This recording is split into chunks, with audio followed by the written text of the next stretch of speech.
Hello students, welcome to Genesis Eduzone. আজকে আমরা করব ফান্ডামেন্টালস অফ কম্পিউটার। তো আমরা কম্পিউটার কি জন্য ইউজ করি, তার কারণ কি।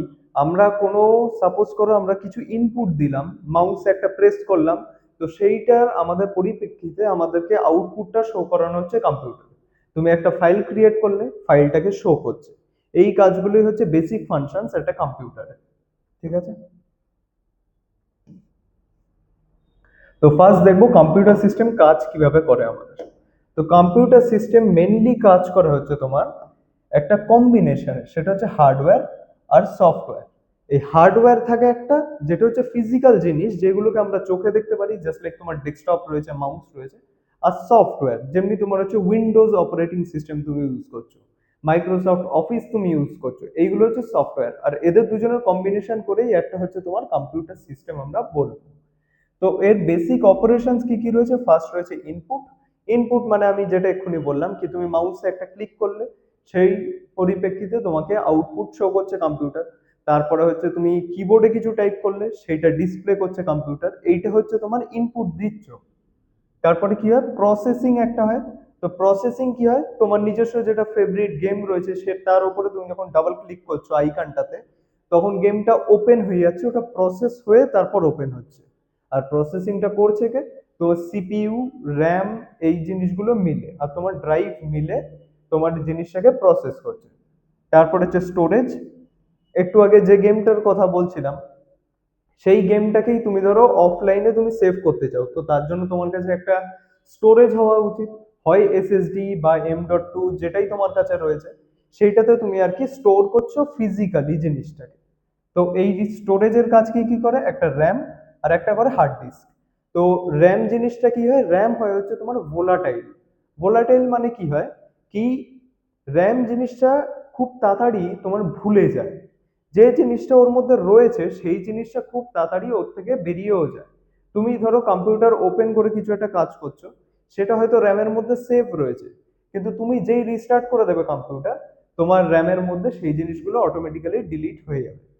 কিন্তু হার্ড ড্রাইভ বা এসএসডি যেগুলো তোমার আর কি সেকেন্ডারি মেমরি আমরা বলি, সেই জিনিসগুলোতে এই ভোলাটাইলিটি জিনিসটা আমরা খুঁজে পাবো না, কারণ তারপরে তুমি রিস্টার্ট যতবারই করো না কেন ওই জিনিসগুলো কিন্তু থাকবে তার মধ্যে। ঠিক আছে। আর আউটপুট কি কিভাবে দেয়, আউটপুট দেয় হচ্ছে তুমি কিবোর্ডে কিছু আর কি প্রেস করলে, তুমি ইনপুট দিলে, আর তোমাকে ডিসপ্লেতে দেখাচ্ছে কম্পিউটারে কি তুমি যা যা কিজ গুলোকে প্রেস করেছো সেই জিনিসগুলোকে তোমাকে দেখাচ্ছে। বা তুমি যখন কিছু একটা প্রিন্ট আউট আমরা যখন করাতে চাই, তো তখন কম্পিউটার থেকে কিছু জিনিস বাইরে আসছে, সেইটাকে আমরা বলবো আউটপুট। মানে আমরা যদি কিছু আমাদের জন্য কম্পিউটারে কিছু যদি হয় সেটা আমরা মানে হচ্ছে ইনপুট, আর কম্পিউটার যদি নিজের থেকে কিছু জিনিস আমাদেরকে দেখায় সেটা হলো আমাদের আউটপুট। ঠিক আছে।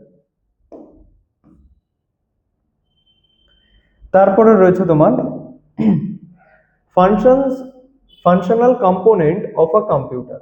ফাংশনাল কম্পোনেন্ট কি কি রয়েছে, ইনপুট ইউনিট রয়েছে, প্রসেসিং ইউনিট রয়েছে, স্টোরেজ ইউনিট আর আউটপুট ইউনিট। একটু আগে যেগুলো নিয়ে বললাম, ইনপুট ইউনিট কি কি হতে পারে, কিবোর্ড, মাউস, স্ক্যানার। মানে এইগুলো কি করছে, কি বাইরে দিয়ে একটা দেখো, আমি ফিজিক্যালি আমি মাউসে প্রেস করছি, এইটা আমি একটা ইনপুট দিলাম। কিবোর্ডে আমি ফিজিক্যালি একটা কি আমি টাইপ করলাম, সেটা একটা ইনপুট দিলাম। স্ক্যানারে আমি একটা ছবি দিলাম, সেইটা আমি ইনপুট দিলাম। প্রসেসিং ইউনিট কি কি হয়, সিপিইউ, যে প্রসেস করে। ঠিক আছে। আর তারপরে রয়েছে তোমার স্টোরেজ ইউনিট, যার মধ্যে র্যাম আর হার্ড ডিস্ক, এসএসডি এইগুলো থাকে, আমি একটু আগেই বললাম। আর হচ্ছে তোমার থাকে আউটপুট ইউনিট। আউটপুট কি কি দিয়ে দিতে পারে, মনিটরে তোমাকে শো করছে জিনিসটা, আর একটা হচ্ছে তোমার প্রিন্টারে তোমার জেরক্সটা বাইরে আসছে সেটাই। তারপরে আছে ক্যারেক্টারিস্টিক্স অফ কম্পিউটার। তো কম্পিউটার আমরা ইউজ কেন করি, ফার্স্ট হচ্ছে স্পিড। কম্পিউটারের স্পিডটা অনেকটাই বেশি হয়, যার কারণে আমরা ইউজ করি কম্পিউটার। নেক্সট হচ্ছে অ্যাকিউরেসি। কম্পিউটারের অ্যাকিউরেসি অনেকটা হাই হয় বলেই আমরা নিজে থেকে ক্যালকুলেট করতে যাই না কম্পিউটারের সামনে। নেক্সট হচ্ছে অটোমেশন, কি আমরা কোনো একটা শিডিউল করে দিতে পারি, কম্পিউটার কি কি বলে দিতে পারি, কি 8টার পরে এই জিনিসটা করবে, কি 9টার সময় এই জিনিসটা করবে, আমার ফাইলটাকে এই সময় ব্যাকআপ নিয়ে নেবে, এই জিনিসগুলো হচ্ছে অটোমেশনের আন্ডারে পড়ে। তারপর স্টোরেজ, আমি বললাম তোমার নিজস্ব কোনো পার্সোনাল ফাইল বা কোনো রকম গেমকে তুমি সেভ করতে গেলে এই স্টোরেজটাই লাগবে। আর লাস্ট হচ্ছে মাল্টিটাস্কিং, আমরা একসাথে ক্রোম ইউজ করি, আমরা ফাইল এক্সপ্লোরার খুলে রাখি, আমরা আরো বিভিন্ন জিনিস করে থাকি, মানে 4-5টা সফটওয়্যার একসাথে আমরা ইউজ করছি, সেটাকে আমরা বলবো হচ্ছে মাল্টিটাস্কিং। নেক্সট হচ্ছে টাইপ অফ কম্পিউটার সিস্টেমস। তো কম্পিউটার সিস্টেমস এর মধ্যে মেনলি আমরা যেগুলো দেখে আসি সেইগুলো হচ্ছে, এক হচ্ছে আমাদের ডেস্কটপ, যেটা হচ্ছে ফিজিক্যালি তোমার একটা ডেস্কের ওপর বসানো থাকে, সেই কারণে আমরা সেই কম্পিউটার গুলোকে আমরা বলবো ডেস্কটপ। আর একটা হয় তোমাদের হচ্ছে ল্যাপটপ। ল্যাপটপটা কি হয়, যেটা হচ্ছে পোর্টেবল হয়, কিন্তু সব ফাংশনালিটি সেম, শুধুমাত্র ডেস্কটপটা একটুখানি বড় হতে পারে আর ল্যাপটপটা একটু ছোট হতে পারে, ঠিক আছে। কিন্তু ল্যাপটপের মেন ফিচার কি হয়, পোর্টেবিলিটি, পোর্টেবল, ঠিক আছে। তারপরে থাকে হচ্ছে এমবেডেড। এবার এমবেডেড জিনিসগুলো কি হয়, আমরা ব্যাংকে যে মেশিনগুলো আমরা ইউজ করে থাকি টাকা ফেলার জন্য বা তোমার এটিএম থেকে টাকা উইথড্র করার জন্য, সেই জিনিসগুলোই হচ্ছে আমাদের এমবেডেড সিস্টেমস এর মধ্যে আসে, কি ওর মধ্যে প্রি ইনস্টলড তোমার অপারেটিং সিস্টেম টিস্টেম সবকিছুই থাকে, এই জন্য এমবেডেড। আর কোথায় দেখতে পারি আমরা, গাড়ির মধ্যেও দেখতে পারি, গাড়ির যে ডিসপ্লেটা শো করে তোমার, আর কি আমি স্মার্ট কার্স গুলোর কথা বলছি, তুমি টেসলার দেখতে পারো, ওখানটা একটা স্ক্রিন রয়েছে, ওইটাই হচ্ছে এমবেডেড কম্পিউটার। তারপরে কি রয়েছে, তোমার সার্ভার রয়েছে, আমরা যে গুগলে সার্চ করি, গুগল সঙ্গে সঙ্গে আমাদেরকে আউটপুট দিয়ে দেয়, সেটা নিশ্চয়ই আমাদের কম্পিউটারে সেভ থাকে না, সেটা কোথাও একটা দিয়ে ও তুলছে তোমার ইন্টারনেট, তারপরে তোমাকে শো করছে। তো ওইটা হচ্ছে বেসিক্যালি একটা সার্ভার দিয়ে আসে। সার্ভার মানে কি হয়, অনেক কটা তোমার স্টোরেজ ডিভাইস মিলে একসাথে পারফর্ম করে আমাদেরকে আউটপুট শো করে, সেটাই হচ্ছে সার্ভার, ঠিক আছে। আর লাস্ট রয়েছে সুপার কম্পিউটার।